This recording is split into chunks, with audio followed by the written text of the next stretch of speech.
the time will come when they shall not endure sound doctrine, but after their own lusts shall heap to themselves teachers, having itching ears.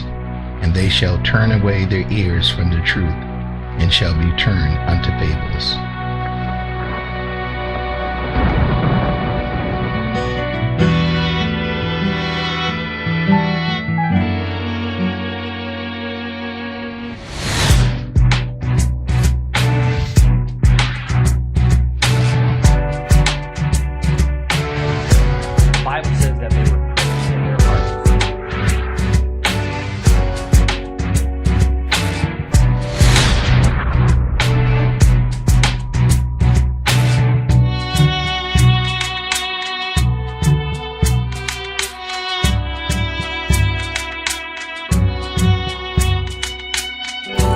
God be the glory, and welcome to this your real illuminating moment. I'm O.W. Prince.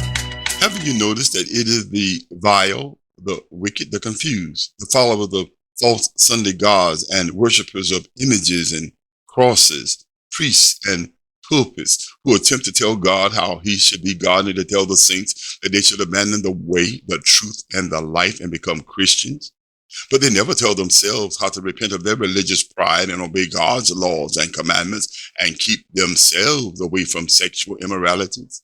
Haven't you noticed the double standard? They don't mind you being a Christian because, see, all types of demons live in Christianity, and all types of abominations are welcomed among Christians, and Christianity continues to change in order to tolerate the lusts and desires of the world and of her human occupants. However, the false apostle who will prophesy again, who sits in the east and rules the kingdoms of the world and conquer the world through his whore of a church, can't stand the born-again saints of Father Yahweh who live and speak the living word of God, the God who does not change and whose holiness and righteousness exposes them as false prophets, hypocrites, liars, dumb dogs, greedy dogs, vipers, fornicators, idolaters, demon worshippers, and enemies of God. The false apostle and his church killed the followers of the way, the truth, and the life in his Roman Colosseum and on his torture state, and forced the saints to abandon their faith and God's perpetual sign of the seventh-day Sabbath upon penalty of death.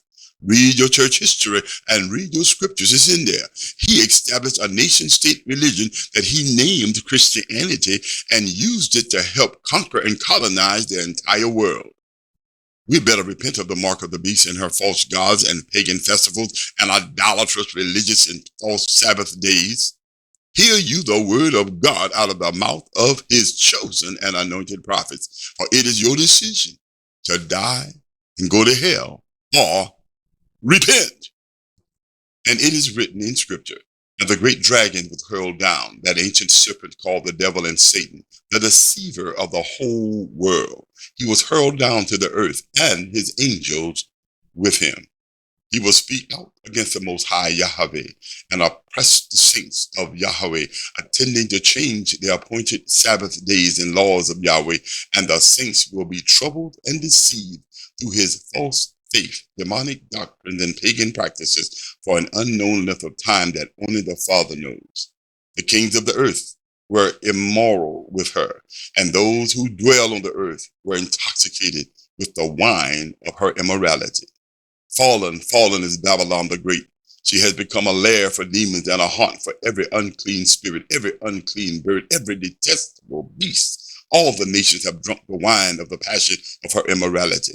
The kings of the earth were immoral with her, and the merchants of the earth have grown wealthy from the extravagance of her luxury. Then I heard another voice from heaven saying, "Come out of her, my people, so that you will not share in her sins or contract any of her plagues." Repent!